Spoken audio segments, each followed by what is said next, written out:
Hey there, John. Howdy, Ryan. Welcome to another episode of the Socratic. Here we Um, are. Today we're going to discuss a piece written by Yasmin Nair in Current Affairs magazine. And it's titled Kamala Harris's Memoir Shows Exactly Why Her Campaign Flopped. And basically, we read this, found it really interesting, and we felt that basically, this is kind of a microcosm of what is wrong with the larger Democratic Party, at least the more corporate side of the Democratic Party.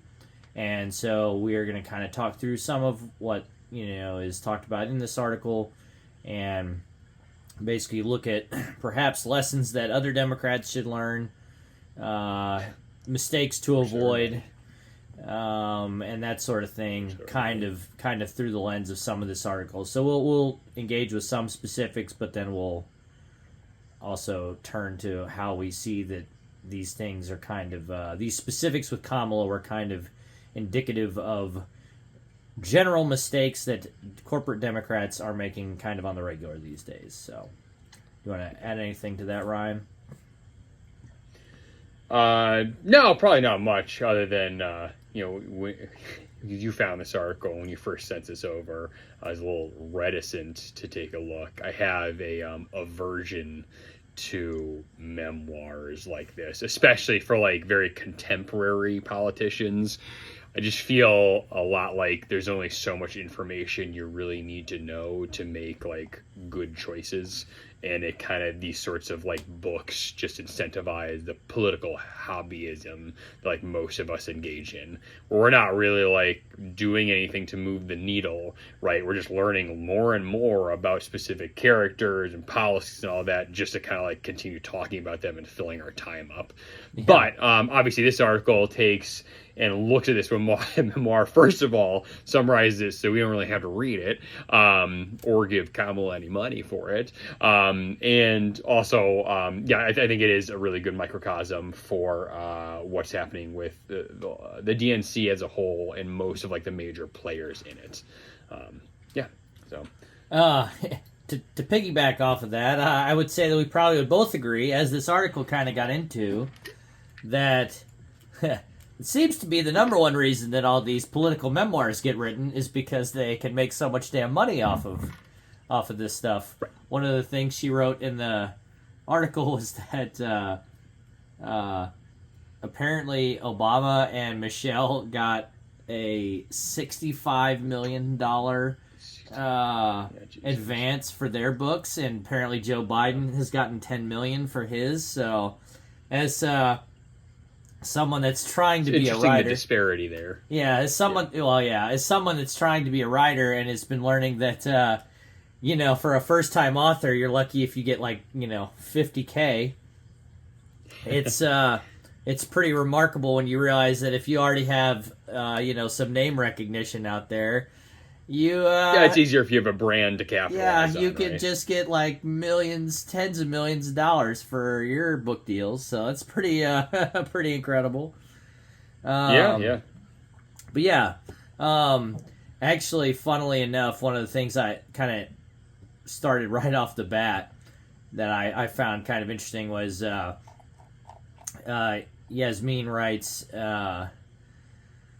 that Kamala basically said that a lot of her excuses for like why she lost were kind of summed up in that she didn't have enough time for her campaign, and Yasmin sort of argues that actually it might have been the opposite, that she had too much time because people got to know her more and didn't necessarily care for what they saw.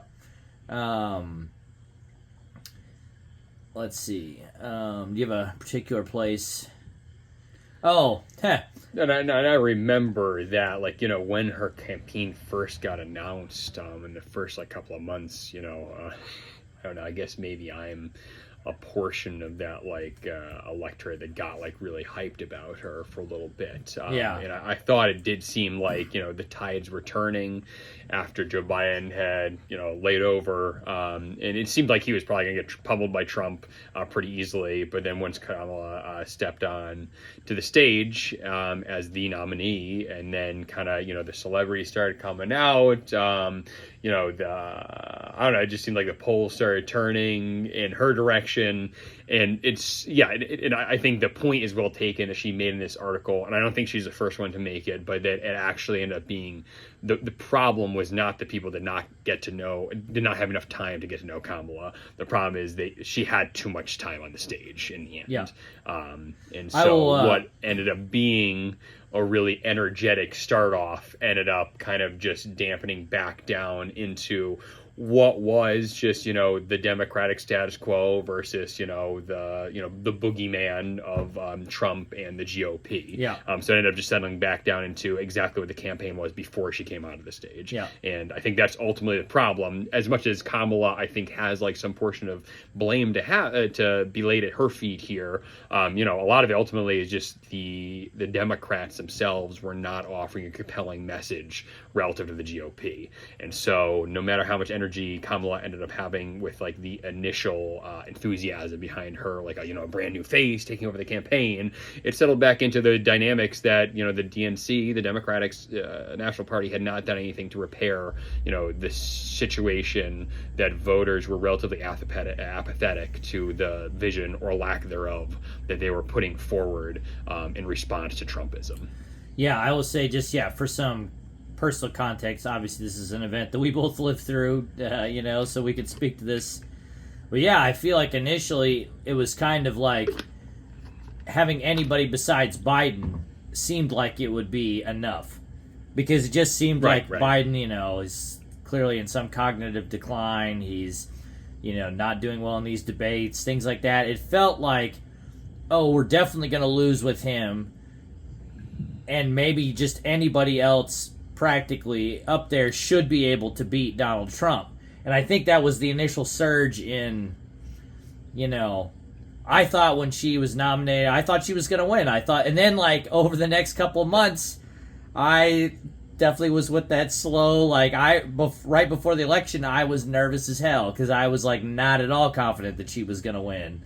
Got dicier and dicier. Yeah, so that's definitely, I was kind of on the same thing. And I will also preface this that I still believe, and I think you would agree with me on this, that America should have been willing to, vote for a cat over Donald Trump. Anybody, because she talked about how, in this article, she talks about how, honestly, ultimately kind of what they did run on was, not Donald Trump.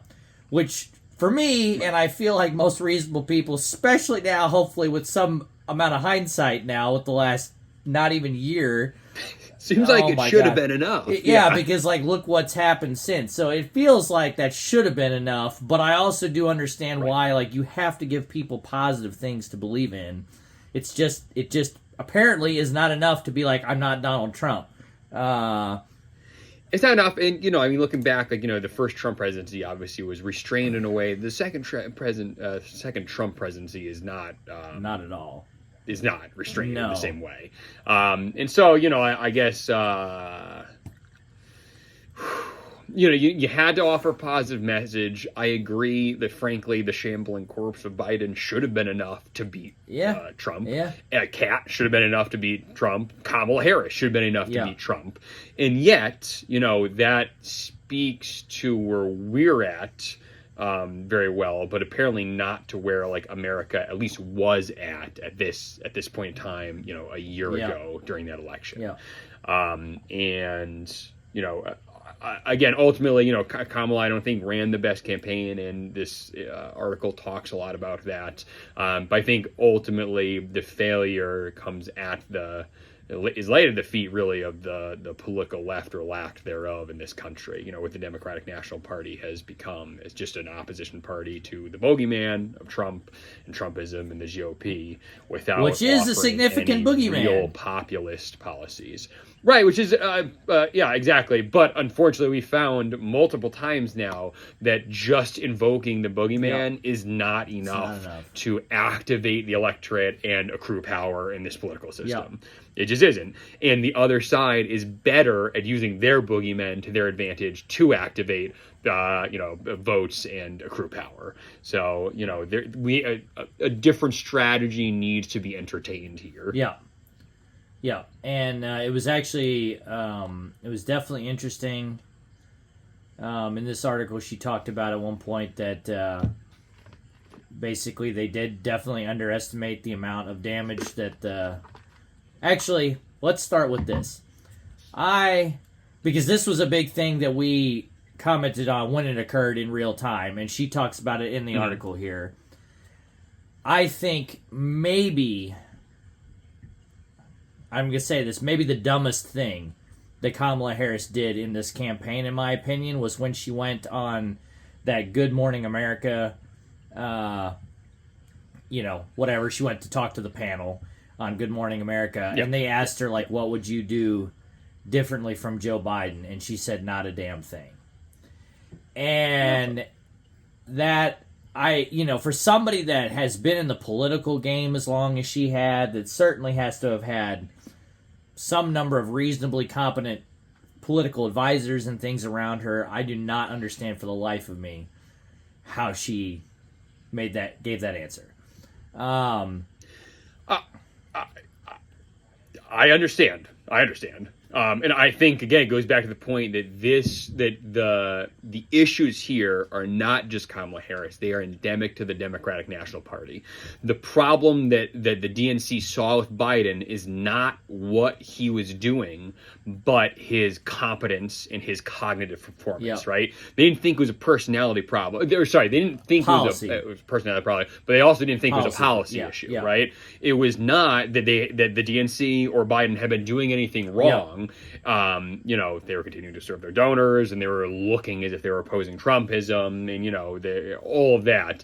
The problem was that Biden wasn't performing, and so you substitute him out for someone who has a good blood flow, a warm body temperature, and they think everything should proceed as normal because the other option is Trump. And just like we said, that should be enough. But it clearly is not enough, and they were not getting that. And I don't know if they have gotten that. Their reticence to endorse Mamdani on the broad, at the broad level, seems to indicate that they still have at least some amount of growth to get to the point where they're going to actually start advocating for the people and putting forth policies that can be broadly supported by the population rather than by the elites that largely run the show over at the DNC. But so I think that was a big problem there with Kamala, is not necessarily that she thought that people needed to hear that anything was wrong.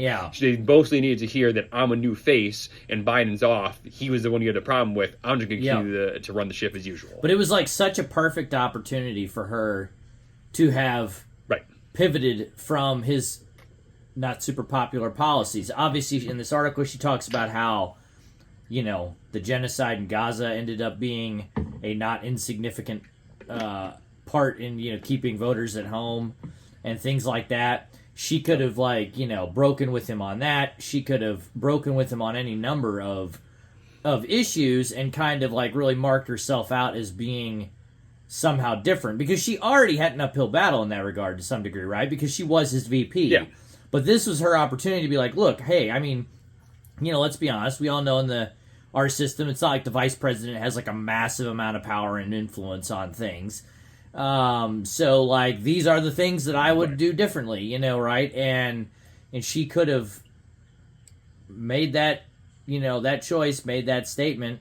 And, who knows, especially if she had said something about, Gaza, if she had said, if she had addressed the fact that a lot of, especially blue-collar, working-class America has been suffering, even though, they love to tout, how Biden kind of brought the economy back from the brink in a lot of ways. The economy is doing and great. all of that stuff. We're telling you the economy That's is doing the problem great. because they were telling. It doesn't matter how you feel about the economy or what you see Exactly. day.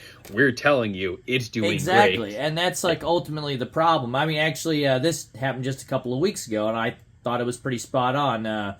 David Hogg, the kid that obviously survived the one of those school shootings in I think South Florida or whatever it was, and has kind of gone on to be trying to be one of the new kind of up and comers in the Democratic Party and politics and stuff. He was on CNN and he told that, I don't know, remember what the guy's name is, but one of their talking heads, he told him straight out on camera, and I thought it was great. He's like, people are tired of being lectured by people wearing Rolex watches about what they should be doing. It's there's such a disconnect even with the media elites and the political elites. They have such a gap between their world apparently and what everybody else's lived reality is on the street. And to me, that's just something that not only are these media talking heads not getting it, the political leaders in the Democratic Party are not getting it, and it's for sure something that came out in through this whole how Harris ran her campaign thing. Yeah, this is probably a bigger topic or something, but there is that stratification of there's a political class, right? People who do the commentating on politics, people who do the work of politics, politicians, right? And they generally are in a different socioeconomic status than the larger population, and so there's a feedback there of how do they gain information about what regular people are doing, and sometimes they interact with them physically, but that's less often than the normal person, right? There's polling, that's how they gain some information, but there is and I don't really know how necessarily you correct this, but there is a lack of understanding of what the regular person is going through, despite it being the case that it is a job of these people to do the work of politics, which should be operating to serve the needs of the real people.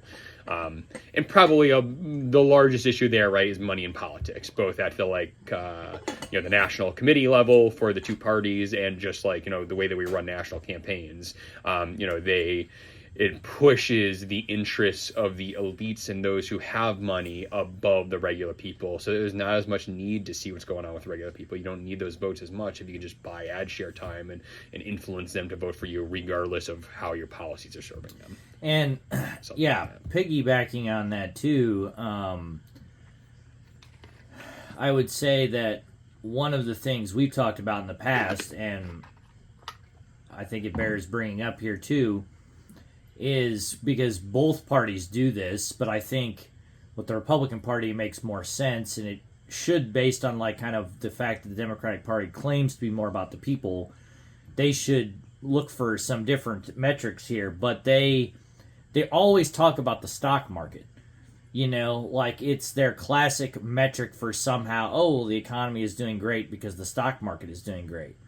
Most people don't own stocks. Most people, maybe some people have a 401k, but they're not. But most people are not right. The vast majority of people have perhaps their retirement is contingent upon the stock market, right? But our day-to-day life is not necessarily not any direct. Yeah. So anybody that's making big killings on the stock market day to day or whatever, or over the quarterly report, that doesn't matter to most Americans. And so and I think this was something Harris definitely did, because she kept talking about how great the Biden economy was. Actually, I can't remember if this was mentioned in the article, but you remember all those ads that got ran, right up to the start of that election, was the Trump ads that were, her saying Bidenomics, it was, Bidenomics, they just kept repeating that over and over again because she was saying it all the time, and they were but then they were talking about how people were actually hurting, which was true. And that's the problem is there's such a disconnect between Wall Street and Main Street. Right. And I think you and I are sympathetic to the idea that, the American economy had done a very good job of rebounding from COVID, which was an externality that couldn't really be handled well, right? You could only be, or it could be handled better or worse, but no matter what, it wasn't going to yield any great outcomes, right? Well, global pandemic is going to dampen economies to some extent, and so the fact that like America seems to be recovering compared to other that's the key, right? Other similar level nations means that that whatever policies were put in place either by the Biden administration or the U.S. government as a whole, or just kind of momentum of the U.S. economy, was working to our advantage, right? So there's something to be said there, but to have that be your only answer on what's up with the economy, even though real people's lives are hurting from economically and in terms of affordability, that can't be the answer. And if it is your only answer, that means you're either grasping at straws or you're completely insulated from the lives of real people that you're, again, intending to be elected to represent. Well, and like with that too, politics isn't, I think we would both agree, often purely about, actually it's almost never purely about just the facts, right? So it's the perception of the reality or the facts. And I would say, again, not to, denigrate the average American voter absurdly here, but things like understanding recovery relative to the rest of the world economies does take like a little bit of like understanding and knowledge and some grasp of a larger situation that isn't necessarily immediately apparent to everybody. But also at the end of the day, quite frankly, I don't think the American voter, to be quite frank, gives too much of a shit if we did better than Germany or whomever else. All they really care about is I'm hurting and my quality of life is different than it used to be.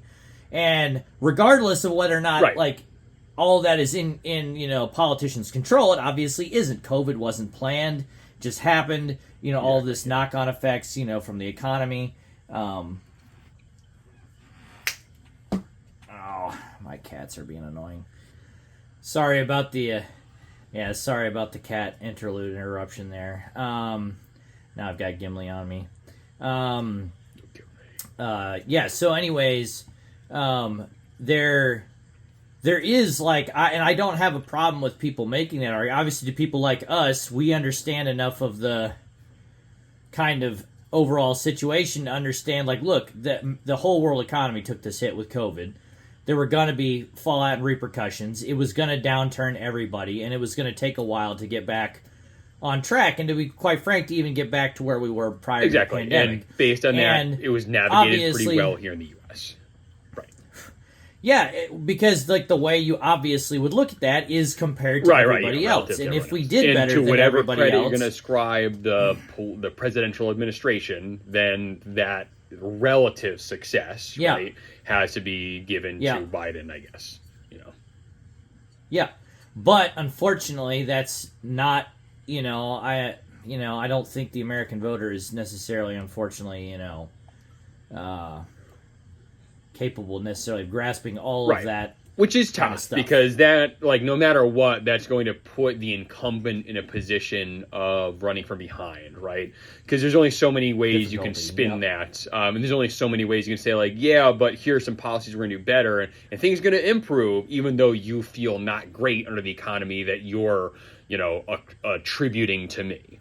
Right, so it puts them in a disadvantage. To be fair to Kamala or Biden, whoever was running as a Democrat would 100%. Have troubles because of the economic situation. Again, that isn't necessarily their fault, or if it is, if they do have some responsibility, it's towards the positive. But that doesn't necessarily matter, and making that case is difficult. But you'd like to, again, introduce some amount of sympathy towards people, and meet them where they're at, right? Which didn't seem to be what was really happening with the Harris campaign. Whether or not it would have really moved much of the needle, I don't know. Again, it's put against, like, comically, like Trump working at a McDonald's, right?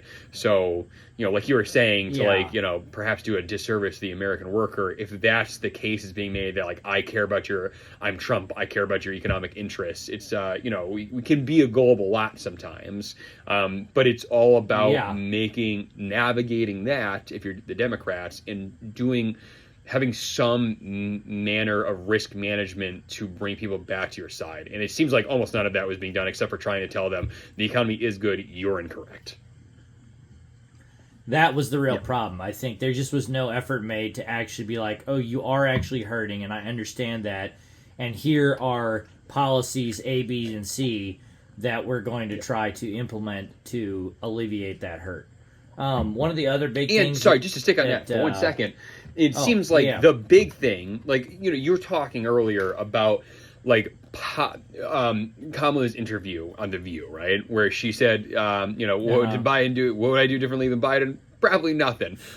You'd think the economy being in the tanker, at least in folks' minds, would one of the policies that you would take up in order to salvage that situation is what Bernie and AOC were on tour in their end oligarchy tour that was gaining far larger crowds, I think, than Kamala's, and that seems to be a message that is hitting home not just with Democratic voters but with independents and perhaps even GOP. You could bridge it over there, about the economy's in a crummy place. Everyday people are hurting.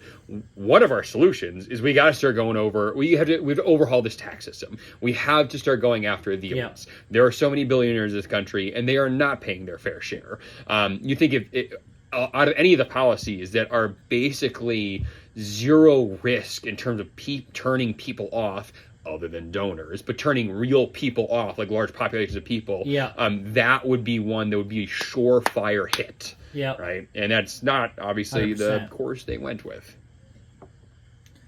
Yeah, and particularly against Trump, it's a great way to, because he's also one of those billionaires. You can literally hit him with that too by being like, this guy doesn't pay his fair share either. And then I think too that the writer here, this article kind of talked about how one of our others seemingly, our friend Maturi even talked about this quite a lot, but the whole sort of pandering to the Republicans or the old school, more like, McCain-style Republicans, like by, extending the olive branch to, like, Liz Cheney and, these others, right? Like, how many votes did that win Democrats, by appealing to... and if anything, it put off some probably not insignificant portion of the Democratic base... Right. Especially the more left-wing side, especially when you're getting reduced Dick Cheney out here on the left, right? And did it do anything to pull anyone over from the right? I'm not really sure. Yeah, what votes did you pull over from the right by trotting Dick Cheney? And again, going back to the whole what would Biden do different, or what would I do different than Biden if I'm Kamala? Nothing. Again, the whole issue is that they didn't think there was anything wrong with their policies, right? So unlike instituting something like an oligarchy tour type policies against the rich, and that would be broadly popular to people, including Republicans, many of the story of the Bernie bro who ended up voting Trump once Clinton took the nomination back in 2016. We've all heard to death by now, right? And there is an opportunity, if you have the right policies, to bring over people that are ostensibly MAGA or ostensibly vote, we would say against their own interests over on the right. Bring them over if you start, playing upon populist principles that are actually populist. Instead of doing that, they, I guess, you could call this virtue signaling or posturing of I'll have Republicans in my cabinet. Who is that going to win over? Yeah. I guess the play was for the Never Trumper, the McCain type audience, like you said. But, you know, Yeah. I don't know, it just seems like Trump's power is he's activating all these people who have felt disenfranchised by politics for so long in a very similar way to Bernie was doing. And if you can just if you're on the left, you don't want to tap into the McCain audience. They're reliable Republicans, No. always have been. What you want to tap into is that Yeah. Bernie energy, which is new, is fresh, and is bridging the divide between the right and the left in Yeah. this country. And instead of doing that, of course, went with I'll get a McCain in my cabinet or whatever. Yeah. Yeah. And it seems that most of the Republicans, I think, have fallen behind Trump to some degree. So that Lincoln Project sort of Republican or whatever, I think is such a small minority of Republicans, and I think that they were probably going to vote for Harris anyways just because they hate Trump so much. I don't think it was a very large swath of the potential voters out there. Yeah, it was. So, like, why would you bother pandering to them? And come here, Feely. Stop scratching on the door. He hates closed doors, and now, of course, since I closed Ellie in there, now, of course, he has to squall in the background. I apologize to the 3 people that will watch this later. Yeah, so there was also a part in here, too, that I particularly found quite interesting, where she went on a podcast for... It's the Breakfast Club. Was that the Charlotte? Yeah, that guy, yeah. And she went on there, and he, like, even gave her, like... Because he prefaced it by saying, like, I know this actually isn't true, but some people, like, basically claim that you, like, don't essentially, like, talk about, like, policy and stuff enough or whatever. Like, you don't make these kind of connections. And it was, like, kind of basically like, giving her the opportunity, like, hey, you want to actually do this? And then she didn't. And it was like that almost proved the point. Exactly the point that everybody had, like, labeled against her. And not only that, but then in the book, apparently, and again, I didn't read the book. You didn't read the book, right? But no. In the excerpts, I don't even know if the book's out actually. But in the excerpts that she had in the article, you know, one of them was from this interview where Kamala had given a quote from Charlemagne the God, but had cut out that whole, you know, other people are saying, and I know this isn't true, and made it seem as if he just said the second part, the thing he just introduced as what he thought wasn't true, and as if he was coming at her for that. And if nothing else proves that this whole, like, you know, books like these are just vanity projects to rehabilitate someone's defeat or to, you know, revel in their victory if they didn't win a political something like this. You know, that's ultimately all these are. And the political narratives exercises that they draw, in ego in order to make a bunch of money. Right, exactly. They're looking to make money and looking to, you know, build their brand, right? Which is why they can get those book deals in the way that, you know, no-name authors can't until they get a few books under their belt. Yeah. But also some other, like, interesting things, they, like, just, like, weird choices. Like, apparently they spent $900,000 to project some message about her on the Las Vegas Sphere. Like, and, like, just like a couple, like, it just feels like so many things they did. Just like, who are you trying to, like, even get with this? It is, like, it just makes you question what, like, were there no adults in the room who are like, here's the scenario, we think that Trump is, you know, verging on an existential threat to America, the globe, whatever, our democracy, right? We want to do everything we can to prevent him from getting into office. Kamala is our candidate.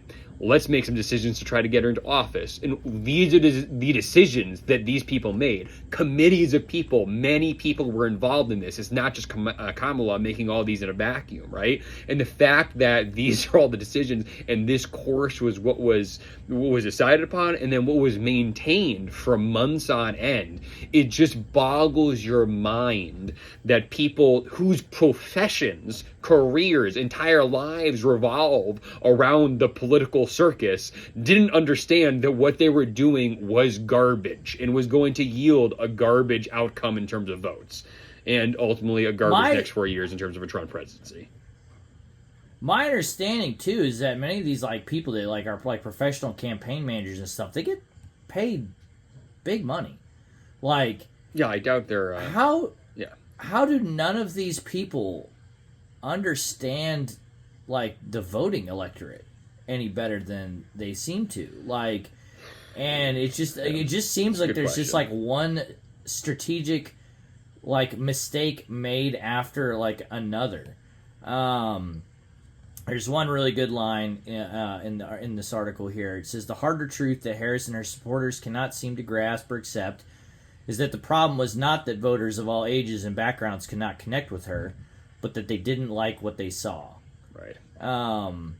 And that's like the thing. Like at one point, I think she mentioned something in here about almost like they were trying to do like a vibes-based like campaign, and it's like, at some point, which, to be honest, you could in some ways argue that that is kind of what Trump does, because oftentimes Trump doesn't really have policies that, I mean, he has like sort of vague, like get the immigrants out or some kind of, but it's not like he's necessarily like some kind of, policy, He's not a policy nerd wonk or whatever anything, that's out. Wonk, policy wonk that's out here, like, we're going to do it, like, we're going to pay for it, like, he's not getting into much of that nitty gritty either, but I think that works more on the right than it does on the left. I think the policy wonks tend to be more liberal voters. Yep. So, like, that's who you're appealing to, or that's who you're, like, claiming to appeal to. It seems like you need to actually offer more specific policies. I'm going to reference something else. Some months back, we watched or listened to that podcast from Lex Friedman that with both Ezra Klein and his co-author, his co-author that wrote that book, right, or whatever. Yep. And there was one point in there where like Lex was asking them like why most Democratic politicians outside of like Bernie don't really like coming on like long form podcasts and stuff like that and talking about things. And like Ezra, I think in particular, basically said the reason is they don't really have policies to sell to people. Whereas like Bernie wants any platform he can get for any amount of time that you'll give him to talk about the policies that he wants to implement, that he tries to champion, that he tries to bring to the floor, that he tries to get passed, often, obviously, unsuccessfully. But he clearly is making a very specific effort. And he has something he very clearly believes in. He has, like, a real message that that isn't just some, this is the way the wind is blowing currently kind of thing. It's like, this is like, he believes these things to his core, and he wants to tell people about them and get people to understand what it is that he's talking about. Right. And most of these other corporate Dems, especially, don't really seem to have that. It's very hard to figure out oftentimes what they always give those very like politicized responses, the ones that are, geared to like offend nobody but also really motivate nobody. But they're just like these neutral, banal, like bland kind of fucking milquetoast statements that they all make, right? Because they're always, so many of them I feel like are more afraid of saying the wrong thing than they are in actually trying to like, look, let's just go in on like all in on a positive message that I actually genuinely believe in, and we'll let the fallout happen from that as it will. Like, I don't think Bernie sits around.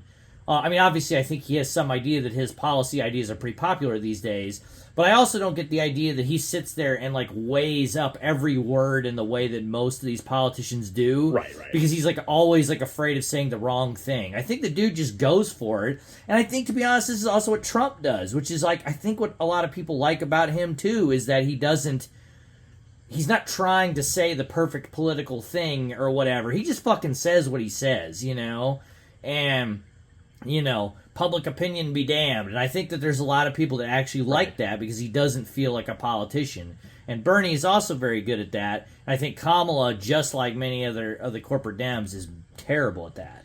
And I think it's like a question that was forming in my mind as you were talking. Is I was going to ask you, like, okay, so why do you think that Trump is so good at this, given like he doesn't really have a policy to put forward, right? But I think that, I guess, if you compare and contrast him and Bernie, it's kind of not really the same with Bernie, but where they are the same is they both have, again, not vibes, but kind of they have like a framework that they're offering, right? And almost like a club to be a part of, right? Or a cult in some cases. I don't know, Bernie, like, obviously has policies to discuss, but that's not really the spotlight, right? The spotlight is that our political structure is structured against the regular person, and we need to do something about that. So we all need to join together to do something about that. Will you join me, right? And he talks about policies, but those are kind of like tangential to the whole like central message of like, here's what's wrong and here's what we need to do and here's how you can help me do that, right?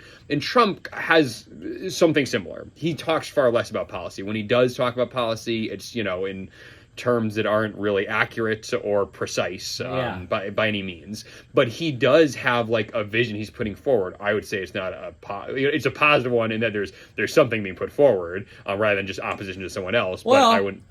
It is potentially positive if you're a racist. I mean, sure. I mean, seriously, like, like, I can identify what the problems are, right? If I'm Trump, I identify it's immigration, it's the Democrats, it's political correctness, right? It's all of these things. Yeah. Here's how we get rid of those, right? And turn this country around, right? And he can go on at length about those. It's because even though they're squishy and Bernie's are less squishy, the two of them like put forward values, right? And the policies are built upon those values, but they are not the spotlight. Whereas other politicians, Democrats and, GOP as well, though I don't think we Democrats anyway, or we're focusing on right now, they have policies, but to go on at them at length is like once you reach a period, right? And you don't really have the values you're putting forward. You don't have the inspiration. You don't have the vision that is the foundation for those policies. It's more or less the foundation is, here are policies, vote for them, and then I continue to be in charge. And that's really what's driving a lot of them, it seems like, right? That they want to be in that position of power. So now they have a vision they're putting forward, and they are leaders who are, going forth and spreading that vision and inspiring hope among the people to follow that vision. They're really just trying to stay in their position of power, and they're putting forward policies that have been poll tested, market tested, market researched, so that those policies hit, and then they can, by talking about them, can continue to get voted in and continue to live their cushy political lives. Is a maybe ungenerous read from the everyman's perspective. I think that's the problem with most politicians is it feels more like they say whatever they think they need to say to get reelected. Right. Whether that's maybe occasionally appealing to the common person that's going to be voting for them, although I think more often than not what they think that their donors want to hear that are going to fund their campaigns.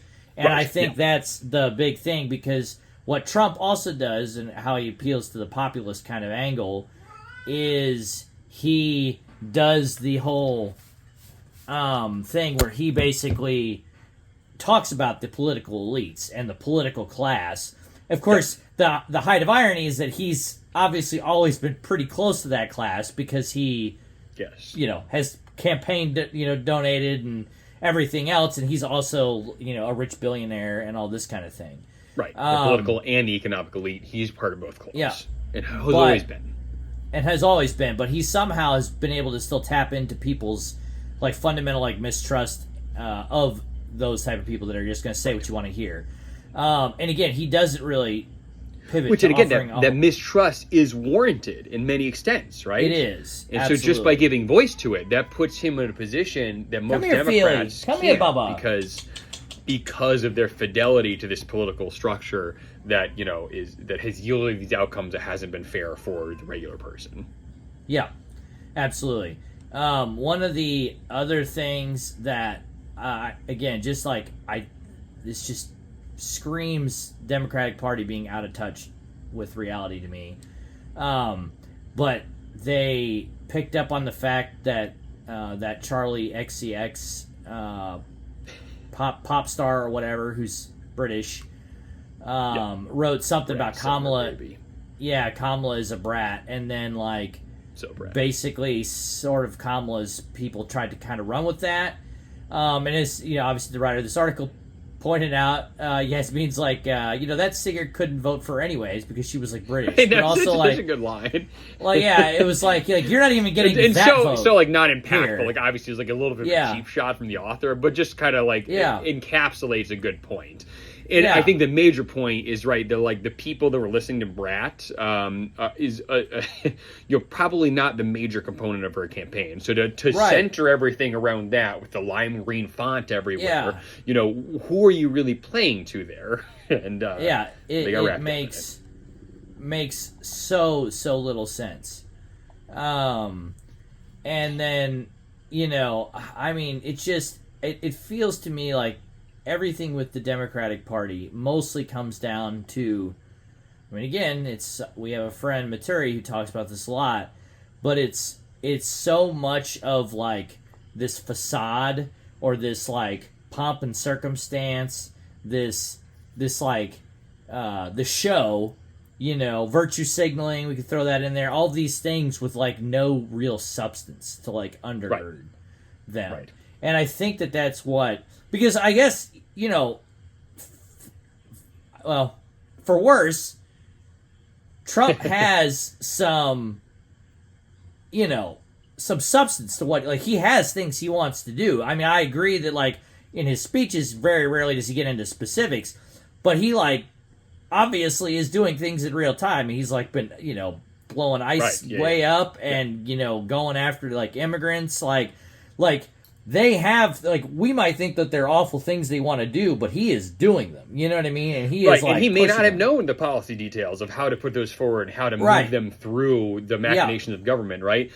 Unfortunately, we found that actually he didn't really need to know those, and neither did his administration. And in many ways, they're just running roughshod over the political structures that existed, right? Yeah. And so, sure, he doesn't have the details, but do the details really matter? It turns out they don't, period. But also, do they matter in, like, a communication sense? Like, do they matter when you communicate with the average voter? And more or less, it's about the values you communicate and that you're putting forward. And so, to put it on policies, especially policies that aren't broadly popular, is a mistake of Kamala Harris and the Democrats. Yasmin also kind of pointed out that it was interesting that Harris, and this is a larger choice that I would say the Democrats have made going back to Reagan's era for like better part of 40 years now. But it was like, instead of kind of trying to be the friend of immigrants with her campaign, she was talking about tougher enforcement and stuff, talking about how she'd walk through the tunnels of the drug traffickers, all this kind of stuff, bringing criminals to justice. And then Yasmin says, nowhere in this discourse is there anything that might appeal to the nearly 37 million Latino voters in this country or to defend their friends and allies, and she has little to say to immigrants from any part of the world. Meanwhile, as Harris tacked right on foreign policy, immigration, and climate change, liberal pundits were insisting that centrism is working. It wasn't. Instead, it was slowly deflating popular enthusiasm for Harris as voters realized she sounded like she stood for nothing except her own right to succeed her boss.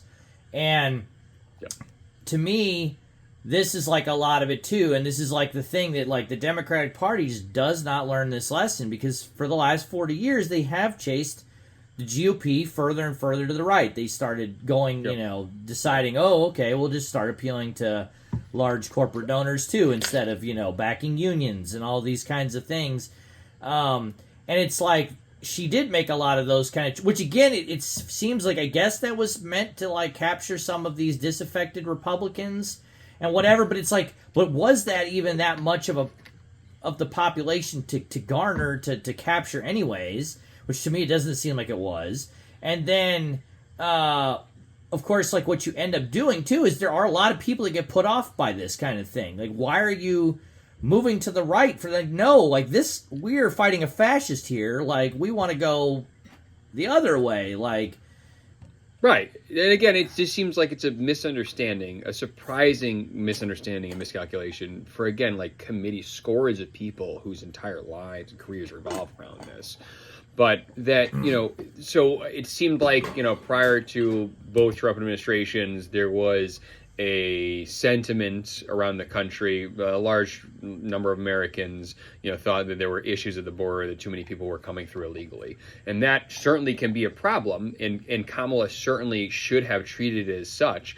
But to have that be the period on your discourse on immigration is problematic, because then that leaves out, the dreamers, leaves out the DACA, leaves out what do we do with people when we're here, leaves out how do I differentiate myself from what Trump wants to do. He wants to deport, people through a mass deportation, a horrific show of force against people who are currently in this country.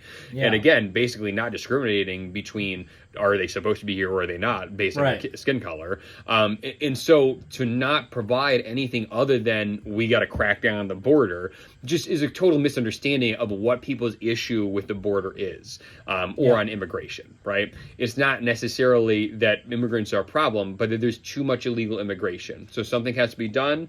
And then what do we do after that? That problem, that short-term problem has been solved. What do we do with the people that are here? What do we do to bring people in to bolster our economy so that immigrants that are coming to share in this in the wealth that we have to offer can come here and engage in that, and also increase our own economic productivity. Absolutely. So all of this positive vision, was left off the table. Yep. Right. Yeah. It just we saw an issue that pulled well. Americans want something to be done at the border. Yeah. So we'll do something at the border. I want to do something on the border. How does that differentiate you from Trump? We have no idea. Yeah.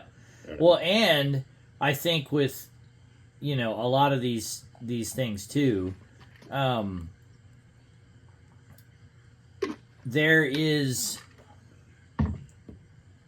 an opportunity here to also talk about, now granted this is, as a neoliberal, maybe you don't necessarily want to do this, but there's a huge part of this discussion on immigration that's never really occurring in the easily seen public sphere of discourse, whether that's on CNN or Fox News or anywhere, right? And it's the fact that we never talk about our role in why so many of these immigrants are coming here in the first place. Like, why there's this crisis at the border. Where are all these people fleeing from? These migrant caravans that they keep, talking about and stuff, right?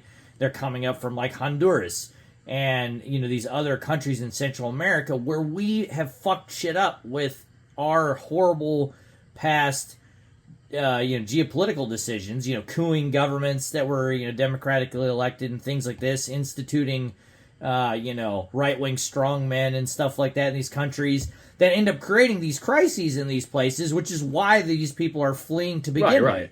And it's like, I think that's probably, Sorry, keep going. Well, I was just saying, that might be a little bit outside the standard discourse that you could get into. Gonna be difficult to bring up on the campaign trail, but how you could pivot that, is we're gonna build stronger relationships with our neighbors, right? Or maybe Mexico, like South America, investing Central America. Money. And here's how we're going to do it, right? We're going to invest in them, and we're going to have them invest in us. And through that bilateral trade agreement, or mutual investment. Here's how we're going to bolster both these of our countries, and here's how we're going to increase livelihood on both sides, so that we don't have this border issue. Right. That's a positive goal that can be put forward. Instead, it's just we're going to crack down on the border. Just like Trump's going to do. And exactly. And it's like there's an opportunity here to explain how we need to make foreign policy decisions that are different, that don't create us more problems down the road, because we're constantly interfering in other people's affairs. And I think that's a message that actually has some appeal, if we're talking about appealing occasionally here to people on the other side of the aisle, to more conservative-minded folks. A lot of those people are not a huge fan of us being world police and constantly sticking our nose in other people's affairs, getting our guys killed in, this or that conflict or whatever. And I think there's an opportunity here. Again, you'd have to be willing to stand up to, like, the, military-industrial complex and things. And I obviously don't think Kamala Harris was the candidate for that. But there is an opportunity here. What was she the candidate for? Yeah, well, yeah, there is like an opportunity here to try to tie these things together for people to like be like, look, if we want fewer enemies, if we want fewer people, fleeing bad situations, if we want, all these things, we need to make some policy decisions that are different on geopolitical affairs. And a lot of that involves us not meddling in it, and which is, again, I think a message that actually does like appeal, kind of both sides of the aisle. Again, I can never help but think that so many policies actually have broad appeal and support amongst regular people across the divide. The problem is that those things never seem to get implemented because they're not in the interest of the elites. And that's what the problem, is circumventing the donation and funding apparatus of the parties to get these broadly popular policies to be on a national platform. Yeah. And then there's some damning statistics in here, in regards to, again, how big of a deal Gaza kind of ended up being, and that clearly she and others in the Democratic Party miscalculated on that, to say nothing of, obviously, miscalculations. To say nothing of the ethics involved, but just even from a practical standpoint, Yasmin writes that in 2016, Dearborn, Michigan voted 63% for Clinton. Harris got 36%, and Trump somehow got 43%. But it also goes to show that, and just even the overall number, she got fewer votes than Biden did. Just 4 years ago, right? And she lost the popular vote. Yeah, the first Democratic candidate in decades to have done that. And then two, there was also the thing where it started off where she kind of said, well, 2/3 of the people didn't vote for Trump, because a third vote. But then it's kind of also well, they also didn't vote for you then. 2/3 didn't vote for you either. Which is what Yasmin said. Yeah, which is kind of I'm not certain that's really saying a lot. It was all just excuses and poor reasoning to end up at the foregone conclusion of it wasn't my fault. That was it was someone else's fault. It was yours, American voter. Yep. It was yours, the person who was too concerned about Gaza. Yep. It was men. It was yours, the racists who didn't vote against me because they voted for Trump. It's it was everyone else, not her, because they were sexist. It's always putting the blame throughout this whole summer. Obviously, I didn't read the whole book, but based on this article, how she made it sound, I don't think Harris took any accountability or responsibility whatsoever for the fact that she lost. It seemed like she just absolutely spread the blame around all of these other places. And it's where is this accountability that maybe you didn't run the best campaign that you could have run, maybe some of this shit is on you. I feel like that's the classic thing with the Democrats too. Is when they lose, they just immediately point all the fingers. It's the racists. It's the xenophobes. It's the homophobes. It's the chauvinists. The anti-feminists. Right? It's all of these other people whose fault it is. Which again, I'm not downplaying. That stuff entirely. I do think that racism and xenophobia and sexism and all of these things obviously play a role. Non-zero factors in American elections. Absolutely. There are probably elections everywhere. But. Exactly. But at the end of the day, right, there were counties, there were even states that Obama won, that Hillary didn't, and that Biden won and Kamala didn't. And so clearly you can't pin it all on that stuff. I mean, I guess you could, maybe some people would say, well, you had 2 men and 2 women, so maybe the sexism was the key decider there or something. But clearly, at some point it wasn't just about that. There have to be other things, and a lot of it is and in the end, I don't think Obama did really a lot of this, but he was good at least selling hope, right? Like that was kind of his whole Right. his whole thing, right? And you do have to give people something positive to believe in. You can't just say vote for me because I'm not the other person. Like you have to tell people, well, why should I actually vote for you? Like if we were in a vacuum and this other person wasn't, what are you going to do for me? Like, don't tell me what the other guy is going to do to me that you're not going to do or something, but tell me what you're going to do positively. And I think that that's like the major takeaway I had from this article, and obviously we felt this way for quite some time about the Democratic Party as a whole, is that they're, quite frankly, dog shit at providing that to people. You know? Yeah. They don't give people a reason to vote for them. They're just trying to be like, well, vote for us because we're not Republicans. And again, while I think for the two of us, and probably some other people out there, that's probably enough, because we are, legitimately terrified of what the GOP want to do, and sometimes I would rather nothing be done as opposed to like some absolutely horrendous shit actually being done.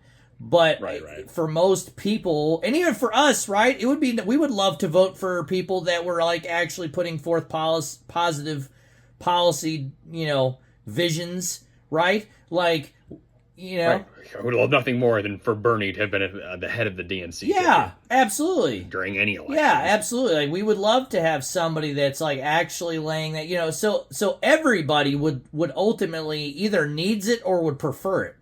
Right? Like for us it might be enough that they're not the GOP, but we would still prefer the positive policy vision.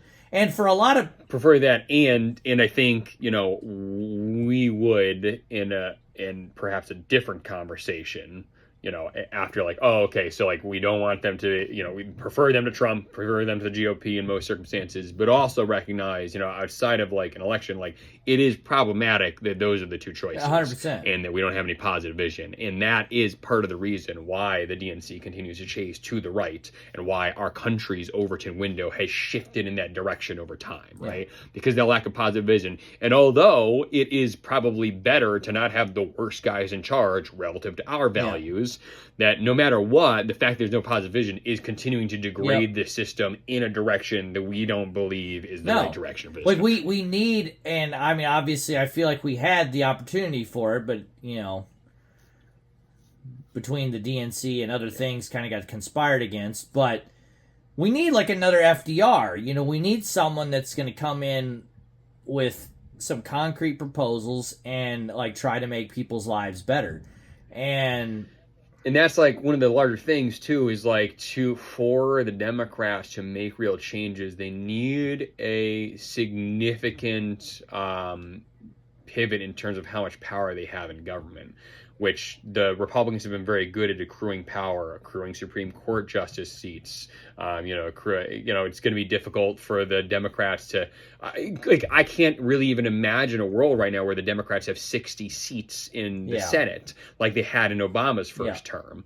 It just seems as if that is something that's out of reach in many ways until they start playing to a broader base of people with policies that are actually, putting forth a vision that is positive, that can excite and energize people, rather than just we're not these guys. Yeah. And it's. I think we want to maybe start talk about closing thoughts. I think we can continue to go on about the Democratic parties and their faults for for hours here. And we'll probably have many opportunities to do so. Yeah. But any last thoughts on the article? Yeah, I mean, mostly it was shocking to me. Again, assuming this was a reasonable representation of the book, it was just amazing that there wasn't even a modicum of responsibility or like just like what do you call it, personal accountability or like some ability to say, we messed this up. This was we should have done this, or I should have said something different here, or like just where's the accountability that like some of this at a minimum, some of this was your fault. We might say a lot of it, but at a minimum, some of this was your fault and like the people around you, like your campaign. Right. And the fact that she seemed to like not say that in the slightest, and that like all of this is just down to everybody else, was kind of like surprising even to me. I was like, wow, really? You didn't do anything wrong? You ran a perfect campaign, you just didn't have enough time? That was like the only, if you'd had another 100 days or whatever, like you would have been able to, like, what? Like, you could give Bernie an afternoon and he would put forward more, like positive policy vision for people to be inspired by than she did in the 107 days. Like, it actually doesn't take that long to fire people up if you have something with which to fire them up. And I just don't think she did. And I think that was like ultimately her problem, and also the larger problem with especially the corporate kind of side of the DNC is they just, and you do kind of have to wonder, what do they actually believe in? Like, that's the thing, is nobody has any doubt what Bernie believes in. Love him or hate him, we obviously hate him. Like, I think we have a pretty good idea of what Donald Trump believes in. But there are so many of these candidates where it just seems like it's so difficult to figure out, like, what do you actually believe in? Like part of me would love to just talk to them sometime, like off the record, off camera, and just find out, like, do they have anything that they're actually ever willing to say that they actually stand for and believe, that isn't like perfectly curated and prepared and, run through all the focus groups first, or do they not? Right, You know what I mean? Are they just a collection of talking points? Yeah.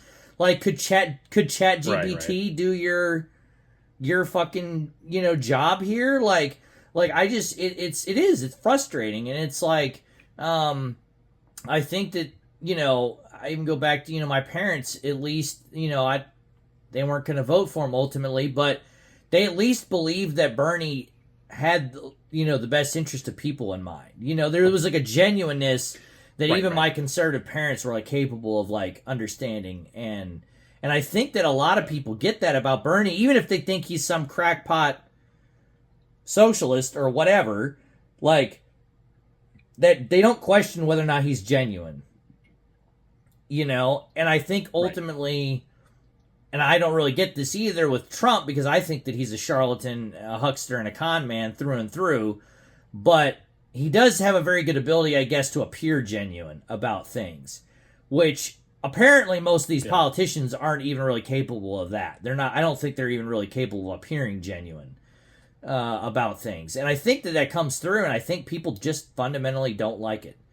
And it's like, we need some honest motherfuckers at some point, besides Bernie, and, Mom Donnie and some of these other, younger people now that are hopefully starting to come out of the woodwork, for people to like buy into and believe it. And of course, most importantly, we actually need them to hopefully get into some kind of power and, actually get some shit done that then they can point to. And then hopefully, that success could breed more success as, more and more candidates, realize like, oh, it actually is good to stand for things and fight for the regular people. Yeah. And, in terms of my closing thoughts, I agree with you that it's mind-blowing that there is no contrition or, self-reflection involved here.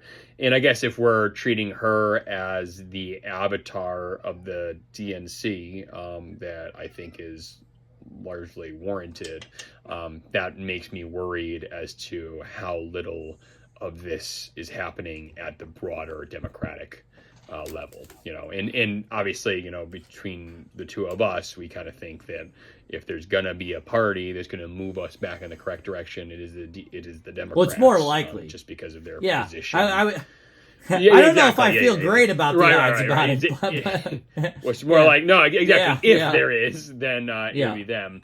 And it seems like between Ezra Klein's abundance agenda and just the way that there's been such a reticence to endorse Mamdani, all these sort of signals have been towards they're not yet ready to adopt the more populist, more the more people-centered vision of Bernie or Mamdani or anything like that, and they're instead going to continue doubling down on these polls-based politics, and ultimately that's probably and it's really sad because historically, I mean, if we're looking more like the 20th century, and obviously we know that in the past there was like a shift with the political parties and stuff, but for like a good chunk of the 20th century, starting with FDR, the working or the Democratic Party for like a good number of decades there was ostensibly the party of the working class. They were the pro-union party. Right. They were the ones that were standing up for the people against the interests of business and capital. And it clearly worked for quite some time. And then worked, and then and then I think the narrative at least goes that enough power got into the hands of the people, and then the elite started to not manipulate necessarily, but started to activate their own self-interest, and sometimes consciously or unintentionally manipulate things, so that our structure ended up moving back in their direction. And clearly it's been happening for some number of decades now, and we're seeing this all come to fruition. One last thing I did want to mention is you said something about Kamala. This was Kamala's race to lose and lose it she did.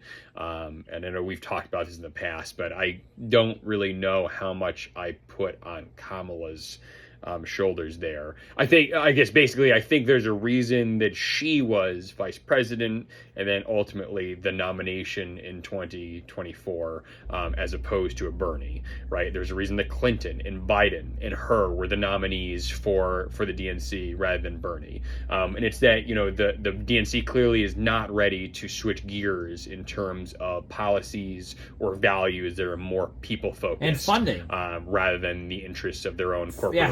How do we fund campaigns? And so, the fact that she had all this enthusiasm and energy to begin with, but then it ended up, falling back into, this, we're not them, and total apathy from the electorate in terms of her and the message the DNC was positing.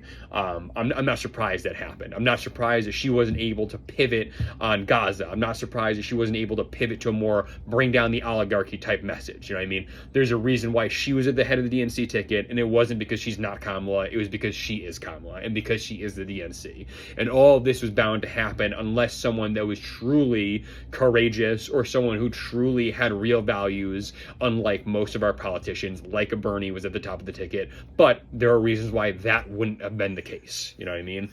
So I don't think any of this was uniquely Kamala. No, I guess I'm trying to say. I think this is all 100%. Endemic of the DNC and endemic of whoever was going to be at the top of the ticket. Be it Biden, who's a walking corpse, who was a shambling corpse at the time.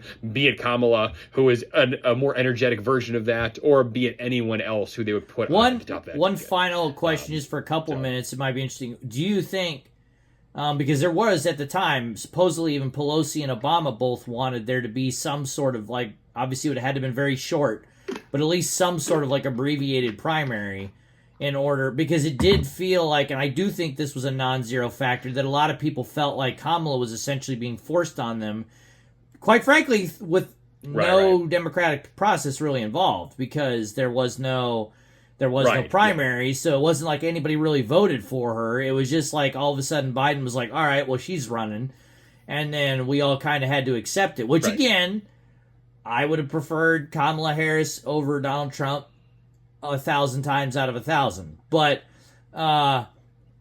especially in hindsight. But I mean, obviously, I would have said that even to begin. It was obvious beforehand. But now knowing how successful he'd be at what he wanted, if he did get it a second time, it's even more so. More so, I'd prefer Harris, as vacuous as she is. But I do think that there is something of an argument to be made that some people essentially felt like there was no democratic process there, and we didn't really get a say at all in the fact that now she was the one running. And I wonder if that was not also like a strategic misstep, which again, apparently, I mean, I've read that both Obama and Pelosi, two very senior figures, obviously in the, the DNC like party structure, like wanted that to occur. Would have, and would so have clearly, that. I don't know, if that's accurate or not. So I've kind of two answers to that. One is that I think if there was a democratic process and Kamala was still the nominee, nothing would have changed. Again, there was that initial enthusiasm, right? Do I think that enthusiasm would have been higher if it was because people had voted her in or something in some 3-week put together election in each state? I don't really think so. I think that she was running that campaign whether or not those 3 weeks were included in it, right? And if anything, that if we extended that campaign to now she was running a campaign 3 weeks before her coronation, that just extends the time that we saw that increase and then eventual decline. So it would have just hastened the decline in time. And then, the other question is, well, if we did have a nomination process, a true election, then would she have been the head of the ticket? Ultimately, my suspicion is probably yes. There's a question. We saw in 2016 that Bernie had significant momentum behind him in many of the first few primaries, right? And then eventually the National Party stepped in many ways and applied pressure to put an end to that, right, and get Clinton over the hump to be the nominee. And I guess there's a question of could they have applied that same pressure over just a shorter time span? But I don't know. It's an open question as to who would have been. Somehow, I feel like it wouldn't have been Kamala because I feel like she's just not that popular. I mean, like even in 2016 or 2020 rather, when she ran against Biden, I mean, she had to drop out pretty early on because that was something that. It may not have been. Yeah, I mean, I would have loved to have seen who would have come out of the woodwork for it. At the very least, right? Would Bernie or even a Pete Buttigieg possibly, who for his faults, I do think he has an ability. I mean, one, he's a man. Two, he is obviously gay, so that might for whatever those identity markers. Who knows? For however much they play to the American populace, that is unfortunately. Well, being a man being gay might have ended up maybe canceling that out, and obviously, I don't necessarily think he's the most charismatic person by any means, but something certainly where I think he's better. Where I think I certainly. Charismatic. I think he has a very good job. He does a very good job of being charismatic. Yeah, he communicates packaging ideas. Policies of the Democratic National Party, and some that are a little even more left than they traditionally, put forward, in a way that bridges the divide between the right and the left, and people that traditionally vote right. Making the case for why it's actually in their interest and I think he definitely rather than just the social cultural war issues that the right gets and I think he definitely does that better than Harris. So I would have been definitely, and obviously he's a neoliberal too, right? In many ways, he's not a Bernie, sure, but is it better? First of all, if you put someone who's more to the left of Trump, or at least someone who's more sane, isn't running roughshod over the political institutions that Trump would do, all of those things. Obviously, it would be better to have a Democratic candidate, unfortunately, in many respects, for as poor as I think the DNC does in terms of reflecting the values of the people.